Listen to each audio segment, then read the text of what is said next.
Ism tarkibiga nimalar kiradi o'shani birma-bir ko'rib chiqamiz. Birinchisi arab tilidagi umumiy katta bitta so'z turkumi ism ekan. O'zbek tilidagi quyidagi so'z turkumlarini ism ichiga kiritamiz. Birinchisi nima bo'ladi? Ot. Hop. Otni o'ziga yana bitta to'xtalib ketamiz. Ot so'z turkumi arab tilida alam deyiladi, qisman ba'zi joylarda, ya'ni bu nom degan ma'noni bildiradi. Va otda e'tibor berishimiz kerak bo'lgan joyi bor. Otlar arab tilida ikki xil turkumda bo'ladi. Birinchisi oqil otlar, ikkinchisi g'oyri oqil. Hop, nima farqi bor desa, oqillar deb aytamiz, insonlarga dalolat qilgan. Insonlar deymiz, insonlarga ishora qilsa. Hop, g'oyri oqil kim desa, insonlardan boshqa barcha narsalar. Buni eslab qoling. Insonlardan boshqalar. Misol berib ketamiz doimgidek. İnsanlarga kim deymiz? Misol uchun Tolibun. Oqil, chunki insonga nisbatan ishlatilgan. Darsimiz g'oyri oqil bo'lib qoladi, ehtiyot bo'ling. Hop. G'oyri oqilga misol uchun nima bo'ldi? Daftar. Ko'rib turgan barcha narsamiz odatda jonsiz deymiz. Jonsiz bilan jonliga adashtirmang. O'zbek tilida jonli va jonsiz otlar bor. Harakat qilsa joni bo'lsa, uni joni. Unga kirmaydi. Chunki g'oyri oqilga hayvonlar deb kiritamiz. Uni joni bor, lekin bu baribir g'oyri oqil, inson bo'lmaganligi uchun bo'ldi. Otda biz bilishimiz kerak bo'lgan narsa shu.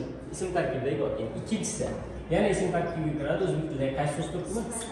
Sifatlarning ikkiga bo'linishi bor. Biz doim bo'lamiz uni nimaga? Tub va yasama. Hop.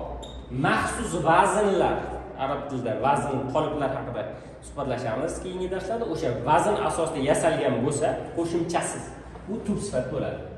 Vazn asosida yasaladi. Nimasi asosida? Vazn asosida. Misol uchun jamilun eng ko'p ishlatiladigan, to'g'rimi? Bu qo'shimcha qo'shilmayapti. Fa'ilun vaznida. Buni vazni nima bo'ladi desa, nima deysiz? Fa'ilun deymiz. Endi yasama qachon yasama bo'ladi yoki nega yasama deydigan bo'lsak, xo'p, buning formulasi bor. Ot so'z turkumiga mana bu tepadagiga qaysi qo'shimcha qo'shiladi? Iyun qo'shiladi.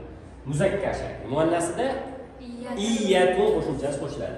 Misol uchun kitabiyun. Nima bo'ldi? Kitobiyun. Kitob so'ziga nima qo'shilyapti? Bu endi nima so'z turkumi bo'ldi? Sifat bo'ldi. Sifat va kim tarkibida? Ism. Uchinchi so'z ism tarkibida qilinadi. Ot, sifat, son. Sonni ham o'z navbatdagiga bo'lamiz. Qanaqa sonlar? Birinchisi sanoq sonlar. Ikkinchisi tartib sonlar. Endi tartibini bildirsa tartib, sanoqni bildirsa sanoq son. Misol uchun ketamiz, qarang. Bir so'zini 4 xil variantda ko'rib olamiz shu yerda. Vahidun. Bir muannas varianti vahidatun. Xo'p, bu sanoq edi. Endi birinchi nima bo'ladi? Avvalun tartib. Birinchini muannas varianti bo'ladi. U la bo'ladi. Demak, har bir sonimizda boshqa 4 ta shakl bor ekan. Sanoq muzakkar va muannas. Tartib muzakkar va muannas. Buni yodlab qolamiz. Ishlatilish masalasi bu. Ismlarni umumiy kategoriyalar tugagandan keyin bo'ladi. Chunki bu adad va ma'dud masalasi bor. Son deb adadga aytiladi. Songa bog'langan so'z nima deyiladi?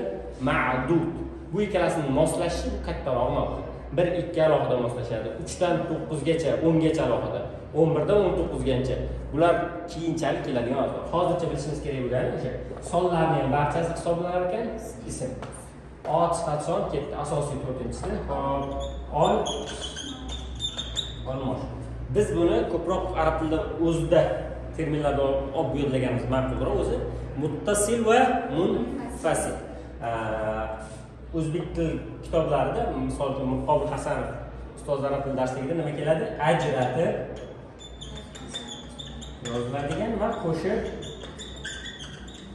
yoziladigan deyiladi. Endi to'g'ridan-to'g'ri istilohda beradigan bo'lsak, nima bo'ldi? Munfasil. Domirun munfasil ajratib yozilgan. Domir nima bo'ladi? muttasil bo'lsa qo'shib yoziladi. Hop, bular farqini ko'ramiz.